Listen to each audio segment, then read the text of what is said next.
একুশ নম্বর হাদিস শরীফ লা তাদখুলুল জান্নাতা কাতিআ। হাদিস শরীফের অর্থ আত্মীয়তা ছিন্নকারী বেহেশতে প্রবেশ করিবে না। 22 নম্বর হাদিস শরীফ আদুল মুযলিমাতু ইয়াউমাল কিয়ামাহ।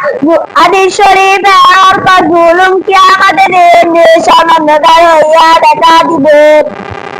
23 নম্বর হাদিস শরীফ আল গিনা গিনান নাফস। হাদিস শরীফের অর্থ প্রকৃত ধনী আত্মার ধনী। 24 নম্বর হাদিস শরীফ কুল্লু বিদআতিন দালালা। হাদিস শরীফের অর্থ প্রত্যেক বিদআত গুমরাহি। 25 নম্বর হাদিস শরীফ আম্মুর রাজুলি ফিল ওয়াদি। হাদিস শরীফের অর্থ চাচা বাবার মতো। 26 নম্বর হাদিস শরীফ আল মুসলিম আকুল মুসলিম। হাদিস শরীফের অর্থ মুসলমান মুসলমানের ভাই। 27 নম্বর হাদিস শরীফ আহাব্বুল বিলাদি ইলাল্লাহি মাসাজিদুহা ওয়া আবগাদুল বিলাদি ইলাল্লাহি আসওয়াকুহা।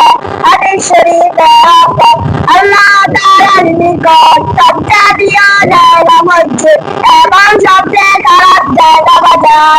28 নম্বর হাদিস শরীফ ইয়াকুম ওয়াল হাসাদা ফা ইন্নাল হাসাদা ইয়াকুলুল হাসানাতি কামা তাকুলুন নারু নার।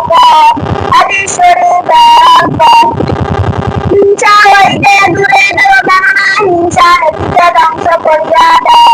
29 নম্বর হাদিস শরীফ আসিরুনি তুআদিবিল লাযযাতিল মাউত। হাদিস শরীফের অর্থ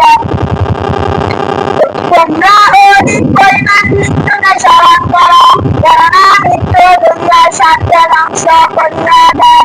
30 নম্বর হাদিস শরীফ লা ইয়াদখুলুল মালাইকাতু বাইতান ফীহি